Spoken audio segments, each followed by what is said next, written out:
Agora são 7h53, estamos ao vivo, é o seu balanço geral para o Ceará todo e também para o mundo na nossa transmissão simultânea no YouTube do portal GC+. O Café Especial de hoje recebe o desembargador Raimundo Nonato Silva Santos, que é presidente do Tribunal Regional Eleitoral do Ceará. Muito bom dia, desembargador, seja bem-vindo. Bom dia a todos os telespectadores. E muito obrigado pela oportunidade que nos foi dada para a gente poder vir aqui falar um pouco acerca das eleições de 2024 no estado do Ceará. Desembargador, o senhor gostou dessa imagem aqui do cafezinho, da mesa? Tem alguma preferência? O senhor gosta de cafezinho preto? Gosto, sim. De manhãzinha, de cedo, de boa? Mamão, gosto. Então, posso lhe servir Podemos, cafezinho? sim, podemos. Que bom, então. Prazer recebê-lo. Como o Miguel já falou, já antecipou, dá licença. É adoçante ou é açúcar? Pode ser açúcar mesmo. O senhor é homem lá do Cariri, né? Sou do Cariri. E aí, Crato ou Juazeiro? Ou a Barbalha? Eu sou filho natural do Juazeiro do Norte. O senhor é filho do Juazeiro? Juazeiro, mas aí a gente ama toda aquela região do Cariri por vários motivos. O motivo principal é que a gente, por exemplo, gosta muito de Barbalha. Barbalha, ele tem um viés e a especialidade grande em área de saúde, né? Barbalha é conhecido como referência na área médica, né? Tem muita gente estudiosa, inclusive tem um curso de medicina lá em Barbalha, pela Universidade Federal do Ceará. E Juazeiro do Norte, a terra onde eu nasci, ela já é mais, digamos assim, financista, né? Ela é mais capitalista, o pessoal é mais para trabalhar, né? Já é devoto do padre? Sou devoto do Padre Cícero, tem aqui já o brochezinho aqui. Sou devoto do Padre Cícero.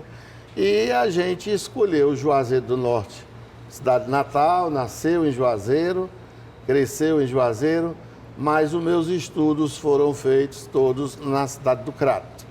Crato é sede de diocese e vocês podem observar no estado de Ceará, aonde tem uma cidade como sede de diocese, culturalmente falando, ela é mais desenvolvida.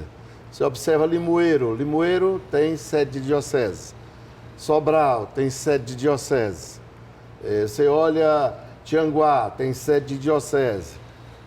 Juazeiro do Norte não tem, mas o Padre Cícero queria criar. Mas tem diocese no Crato. Então, dali do Crato surgiram os cursos de URCA, da Universidade Regional do Cariri, né? E surgiram também os campos avançados da Universidade Federal do Ceará. O Juazeiro do Norte, Cariri, ali de modo geral, o juiz, o promotor, o policial, o profissional de modo geral, que vai para aquela região do Cariri, que ela é tão abençoada, que de lá não quer mais sair. Uma região onde tem 3 cursos de medicina. Tem o curso de medicina, como eu disse, em Barbalha, pela Federal. Tem um curso de medicina em Juazeiro particular. E tem um curso de medicina pela estadual do Crato. E curso de direito é só o que tem, engenharia também, enfermagem. Então, a região do Cariri, ela é uma região abençoada em termos de capital financeiro, de emprego, renda, pelo nosso Padre Cícero, nosso Papa do Nordeste, e também ela é abençoada na área cultural. E interessante é que a região do Cariri, ela abrange vários estados. Ela pega divisa com o estado da Paraíba, pega divisa com o estado do Rio Grande do Norte, pega divisa com o estado do Piauí e pega divisa também com o estado do Pernambuco, principalmente por conta de uma figura ilustre, que eu sempre me encontrava com ele nas feiras.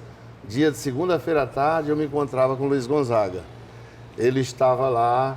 Quando ele estava em Exu, ele sempre ia para o cratinho de açúcar dele, que ele gostava, amava, E era aquela multidão de gente acompanhando o Luiz Gonzaga. Deve ser a coisa mais linda, né?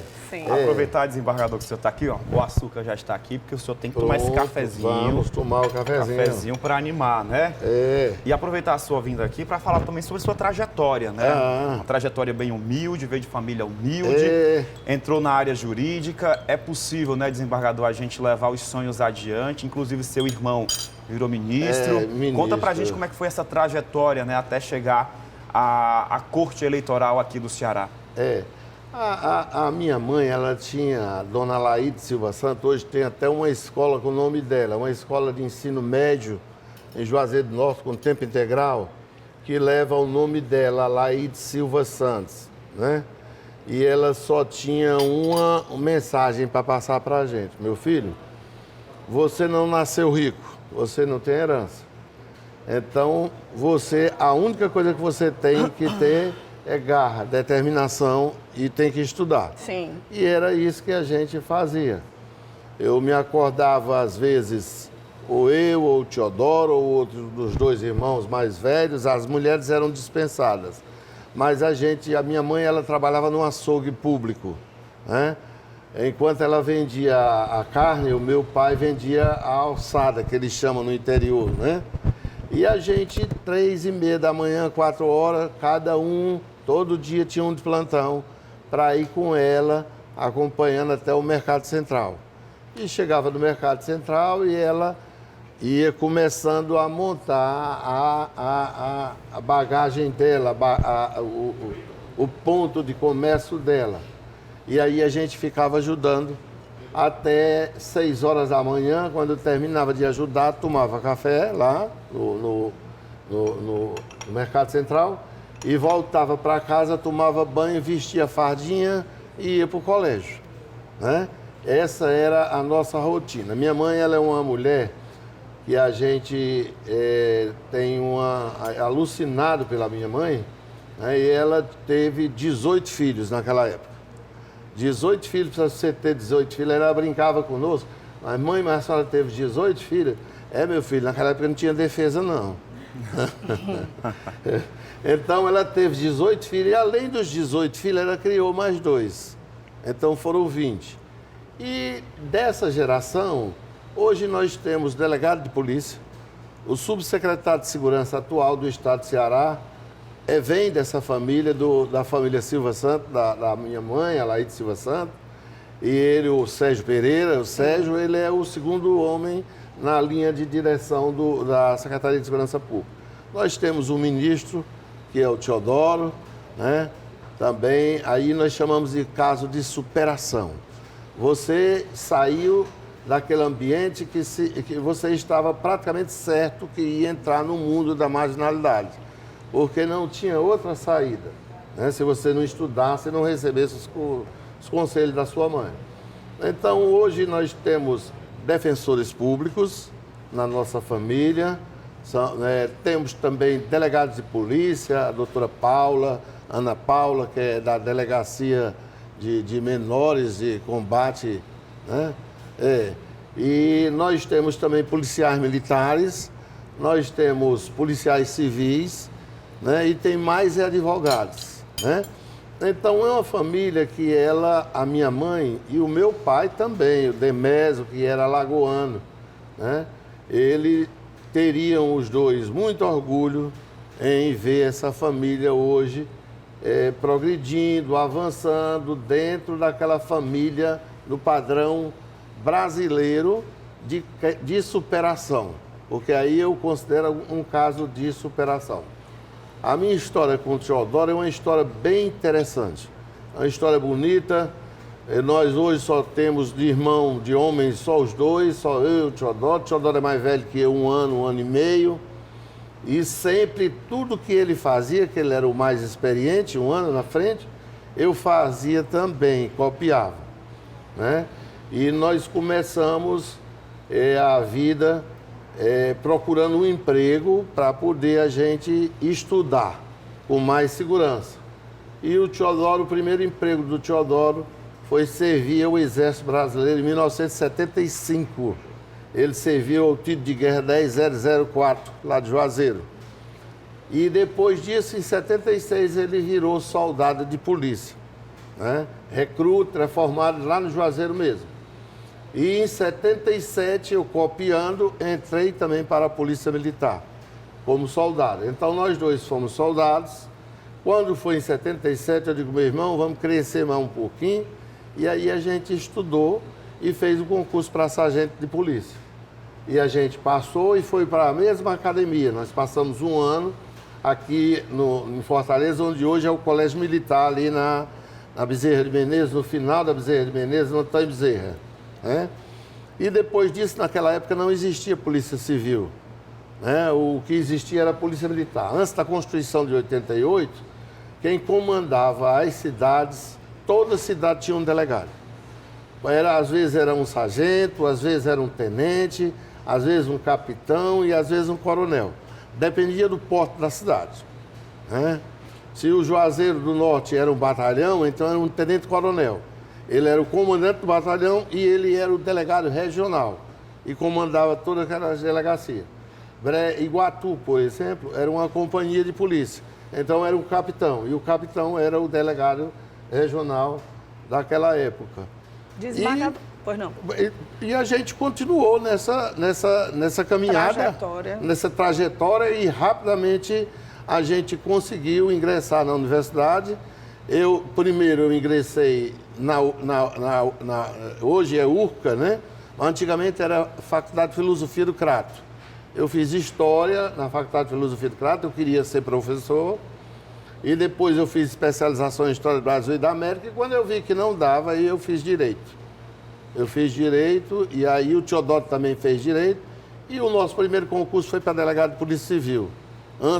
Já depois da Constituição Federal, foi o primeiro concurso em Rondônia como delegado de Polícia Civil, já obedecendo à Constituição Federal. E ficamos como delegado de Polícia Civil. E eu olhei para ele, eu digo, mano, velho, eu não sou gato, eu não tenho 7 vidas. Isso aqui é muito perigoso, divisa com a Bolívia, muito tráfico de droga, principalmente cocaína. E eu pedi exoneração e vim embora para Fortaleza. E ele ficou. Aqui eu levei sorte, ainda advoguei por pouco tempo, e depois eu fiz o concurso para juiz de direito e tomei posse em 31 de março de 1992. E ele, quando eu viu que eu estava aqui como juiz de direito, ele correu e fez o concurso para promotor. E entrou para promotor de justiça em 93. Né? Então aí vocês notam que a gente vinha como policial, os dois juntos. E aí o Rio abriu. Né? Abriu e ele foi para a magistratura, eu fui para a magistratura e ele foi para o Ministério Público. Mas lá na frente, por ironia do destino, o Rio voltou o mesmo curso, normal. Ele veio para o tribunal como desembargador. E eu, juiz de carreira, também cheguei ao tribunal como desembargador. Então foi a primeira vez que o Tribunal de Justiça do Ceará teve 2 irmãos como desembargadores. Então nós voltamos novamente para a mesma profissão. E agora eu estou aqui, permaneço como desembargador, presidente do TRE, e ele foi para Brasília como ministro, mas continua no judiciário. Continua. Deixa eu lhe perguntar uma coisa, o senhor não tomou cafezinho ainda, hein? Pega um açúcar aí para ele. O senhor quer um açúcarzinho? Um açúcar. Deixa eu lhe perguntar uma coisa, vamos enveredar aí por esse campo da eleição, né? Vamos. A gente está à beira aí de uma eleição municipal, né? Já começou quente, ainda tem um imbróglio aqui, né? Principalmente em Fortaleza. E aí a minha pergunta é, vou começar pelo viés da inteligência artificial, certo, né? Que é algo novo, eu acho que é algo que vem dar um diferencial, digamos assim, nessa eleição. Principalmente. A inteligência artificial, ela produz jingle, ela cria candidato, né, em tese, enfim, ela faz tudo, né? Ela elabora lei, enfim. Isso. E aí eu lhe pergunto, a inteligência artificial nessa eleição de agora será a maior vilã do processo eleitoral, na sua opinião, ou não? Como é que o senhor faz essa leitura, né, da presença da inteligência artificial? O senhor que é ligado a essa questão das novas tecnologias, o senhor que teve um esforço muito grande desde que tomou posse para zerar os processos, acredito que não conseguiu, mas fez um diferencialzinho, grande, né? Pelo esforço grande. Diferencial grande. Então, me diga qual é a leitura que o senhor faz a respeito, né, dessa nova tecnologia. Isso. Né, da IA, da inteligência artificial. Ela serviu e está servindo como uma ferramenta muito importante para a nossa Justiça Eleitoral, principalmente para o Tribunal Regional Eleitoral do Estado de Ceará. Vamos falar do ponto positivo. Do ponto positivo da aplicação da IA, da inteligência artificial, aqui no Tribunal Regional Eleitoral. Qual era o gargalo, qual era a nossa maior preocupação, principalmente em eleições municipais? Eleições gerais, vocês têm aí, nós temos um número menor de registro de candidaturas, né?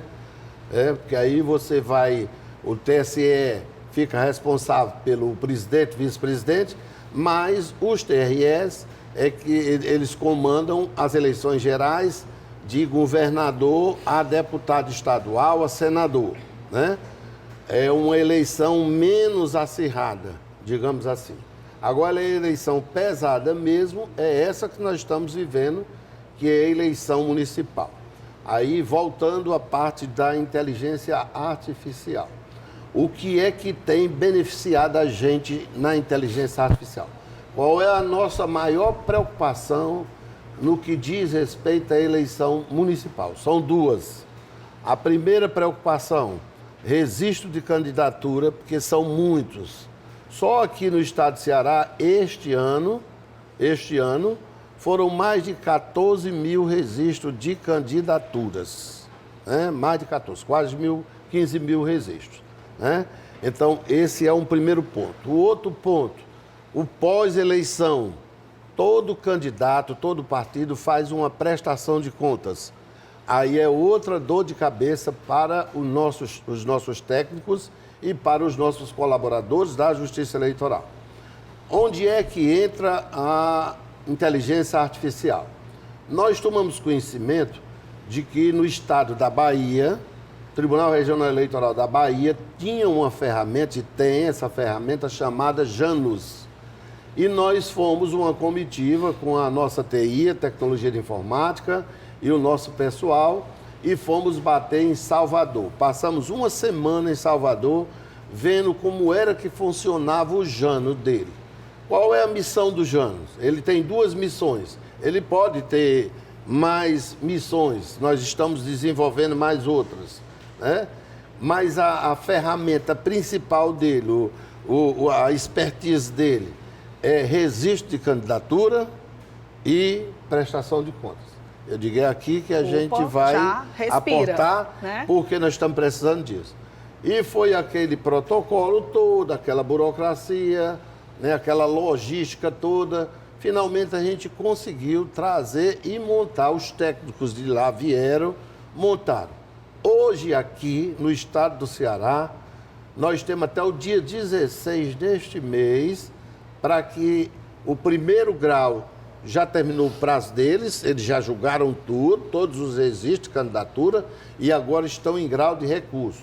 E o TRE tem até o dia 16 para mandar para Brasília, já tudo pronto, tudo resolvido de forma definitiva. Então, pasmem, nós tivemos quase 14 mil, mais de 14 mil, quase 15 mil, né? Desse total, com a aplicação do Janus, nós já julgamos mais de 14 mil processos de registro de candidatura. Em tempo recorde. Em tempo recorde. Que a gente tomou um susto por conta da ferramenta, porque a ferramenta é o seguinte, ela tem que ser alimentada. Alimentou e disse que não tinha impugnação ao registro de candidatura, ali é só o juiz assinar.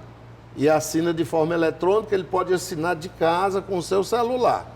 Ele pode estar de férias em Paris, seja lá onde for, ele só faz assinar, normalmente. Então, hoje nós só temos para enfrentamento de recursos cerca de 160 processos. Né? Mas nós temos o quê? Uma corte com 7 pessoas, 7 integrantes, e temos mais 7 substitutos. E a gente dividiu ali dá em torno de 5 processos, 10 processos estourando para cada um. Eu já tive experiência dentro do Tribunal Regional Eleitoral, porque no Tribunal Regional Eleitoral, nós da Justiça Estadual, nós passamos por lá 2 vezes pela Corte Eleitoral.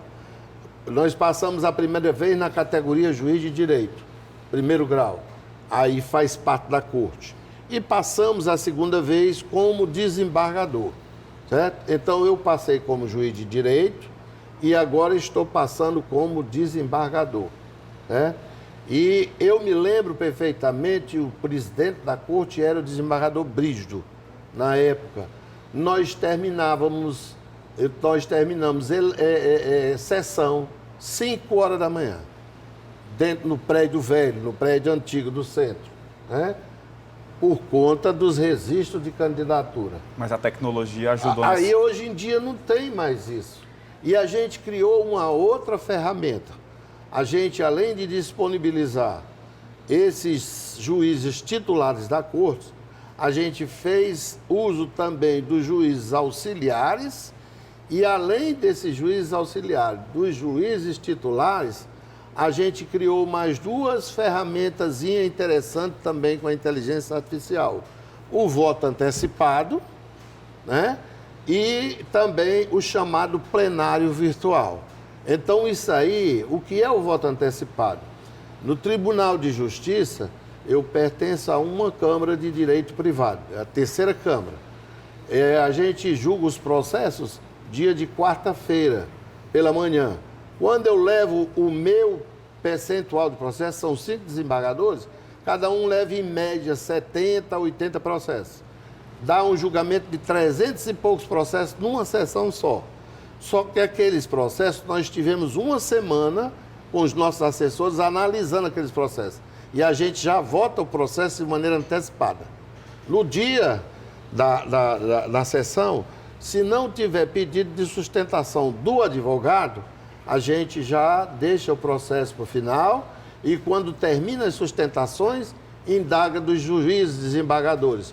Ratificam os votos anteriores, votos antecipados, ratificam, tanto na condição de relator como na condição de vogal.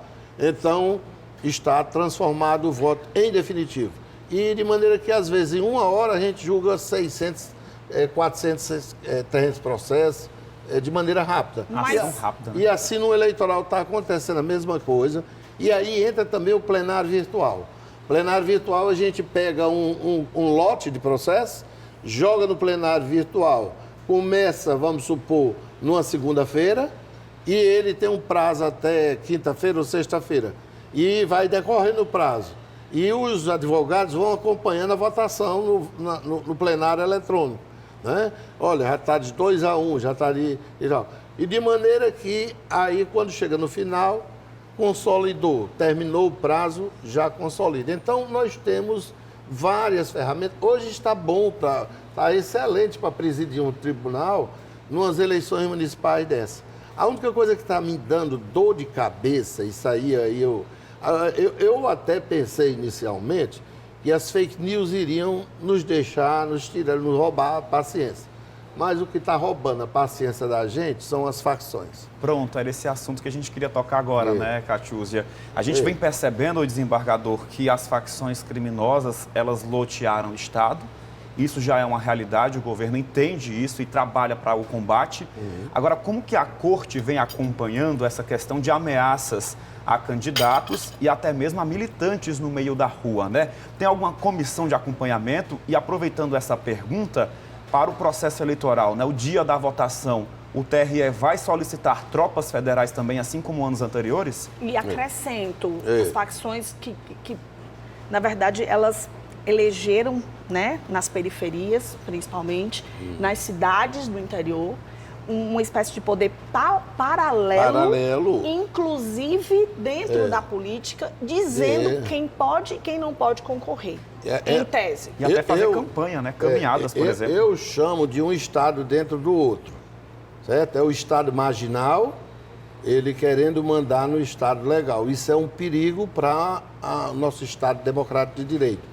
Nós temos que tomar uma providência de forma urgente, né?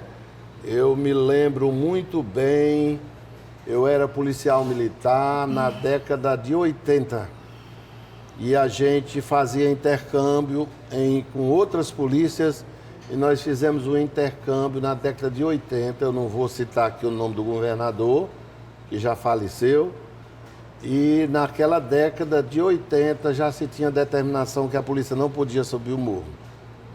Na década de 80. Naquela época já. Naquela época já, certo? Então não vamos entrar em detalhe.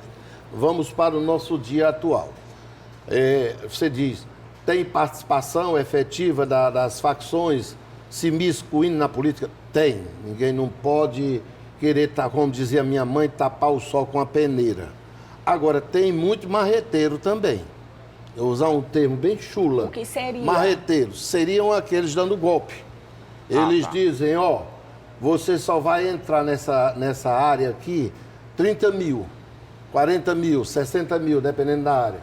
Só que ali, às vezes, muitas das vezes, é golpe. Um chantagista. Chantagista. Não tem nada a ver com facção. Mas, isso aí, vamos supor, eu não sei qual é o percentual, mas tem também o grupo faccionado. Nós temos registro de grupos faccionados aqui no estado do Ceará, agora recentemente citando aí 3 cidades, né? A gente está monitorando, o governo do estado está sendo forte, ele está batendo pesado, o governador é humano, está de parabéns, o secretário de Segurança, o doutor Roberto Sá, né? Também está de parabéns. A Polícia Federal, por intermédio da Superintendência, o doutor Franco, também está de parabéns. A ABIN vem nos ajudando, né? O Serviço de Inteligência da Polícia Militar também nos ajuda. A inteligência das Forças Armadas também nos ajuda. Além de o governador criar o comitê dele de enfrentamento ao grupo criminoso denominado de facção, nós da Justiça Eleitoral, como é uma obrigação nossa. Nós temos que ter a nossa polícia própria, nós já instituímos a Polícia Judicial, é um grupo pequeno, está começando, né?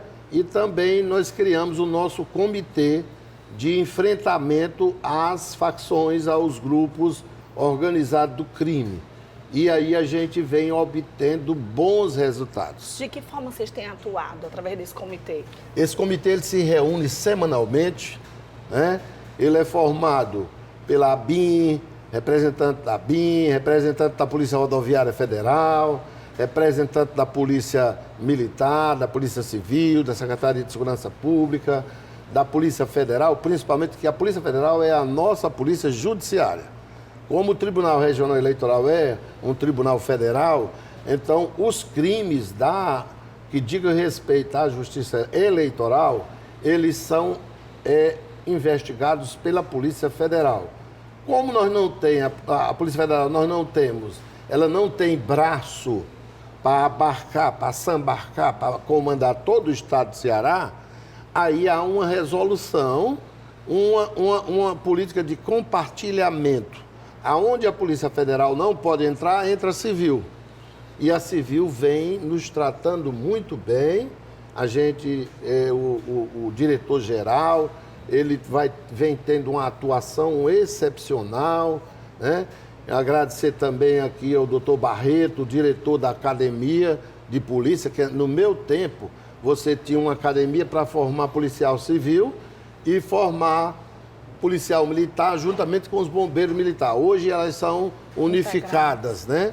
Então eu tive um exemplo agora recentemente, nós criamos a nossa Polícia Judicial, mas para ela entrar em ação, que ela é armada e fardada, a gente teria que ter um curso de formação.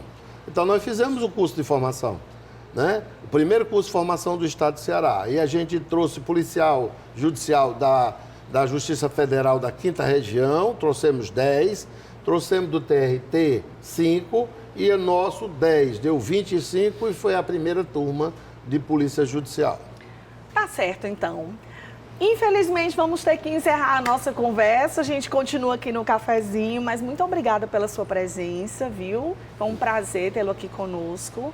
E venha mais vezes, né? Nós é que agradecemos e eu fico muito feliz em poder prestar essa colaboração à sociedade por intermédio dessa emissora, né?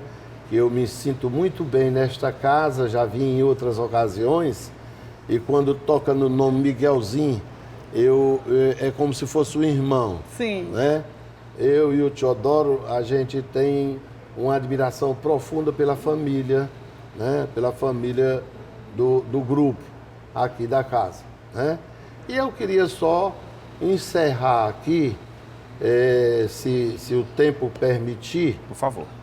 Dizendo o seguinte: nós do Tribunal Regional Eleitoral, quando nós assumimos como corregedor, nós enfrentamos que isso não faz parte da filosofia de trabalho da Justiça Eleitoral, você ter 21 mil processos, porque afinal de contas o cara é eleito para 4 anos e de repente o processo dele só é julgado com 10 anos. Com 8 anos, perdeu o objeto, não faz sentido. Então, nós imprimimos uma política de mutirão permanente até os dias de hoje, e nós tínhamos 21 mil processos, e nós julgamos 20 mil processos, em menos de um ano. Aí nós temos 1000 processos, e os que estão entrando agora, os novos. Agora nós vamos ter um outro desafio. Esse desafio já é voltado para a minha casa, o meu Tribunal de Justiça, que é a minha casa, a minha Sesc Centenária Casa. 150 anos que o Tribunal de Justiça do Estado de Ceará está fazendo.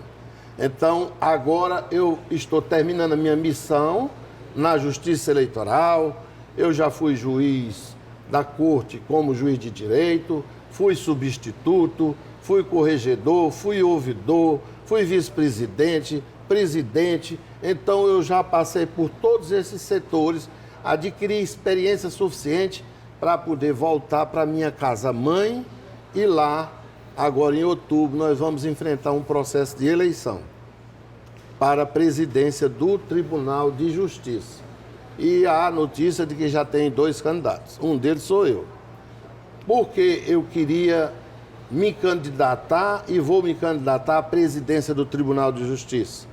Porque nós fizemos um levantamento e a sociedade cearense tem que saber o que é que está ocorrendo.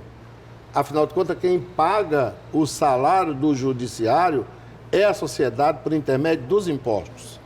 Então, pasmem, nós já temos quase 1 milhão de processos na Justiça Estadual.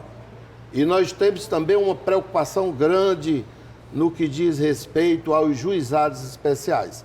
Eles perderam praticamente a razão de ser. Juizados especiais foram criados para julgamentos céleres, né? E hoje tem alguns juizados, não todos, a gente tem que ser justo, que você prefere entrar na justiça comum, numa vara civil, do que entrar no juizado que vai demorar 6 meses, 1 ano ou mais para você ter o seu processo, a primeira audiência de conciliação. Então, conciliação. Hein? Poxa. Então, já pensando em ajudar a nossa casa-mãe, eu estou disponibilizando a minha candidatura como presidente do Tribunal de Justiça do Estado de Ceará. Tá certo. Agradeço a vocês pela oportunidade, desejo um bom dia a todas as pessoas que estão nos assistindo e podem ficar despreocupados. O TRE está atento tanto às fake news, por intermédio dessa chamada deepfake, né? Que é uma situação muito melindrosa. Você, por exemplo, vamos dar um exemplo rapidamente para a gente encerrar. O cidadão, no sábado, ele é candidato e ele é um candidato forte à eleição, e aí as pesquisas mostrando que ele está sempre em primeiro lugar. E no dia seguinte a eleição, vai que 12 horas da noite, meia-noite, aparece nas redes sociais a informação de que esse cidadão renunciou. Então, isso gera um prejuízo incomensurável, um prejuízo imenso. E eles fazem isso com a deepfake, que é aquela que tem o uso da inteligência artificial. Aí você vê a parte labial, combina tudo, a imagem dele, e ali as pessoas têm que ter muito cuidado. E a outra preocupação foi essa que eu falei das milícias e das facções, mas nós estamos usando punho de ferro. Né? Então, nós tivemos intimidação lá em Sobral, com a doutora Isolda. Essa pessoa que intimidou, que ameaçou, já está presa. Tivemos aqui com a candidata na Caucaia, fizemos uma operação, 36 presos, 8 deles estavam dentro dos presídios. Outro também que teve também problema, outra cidade que teve problema, Santa Quitéria. Nós montamos um batalhão permanente lá dentro, com Polícia Federal, com tudo. Então, a gente quer realizar eleições voltadas para o cumprimento do Estado Democrático de Direito, da democracia. O cidadão tem que votar de maneira livre, consciente, né? E saber em quem realmente ele vai votar. Presidente Raimundo Nonaco, muito obrigada.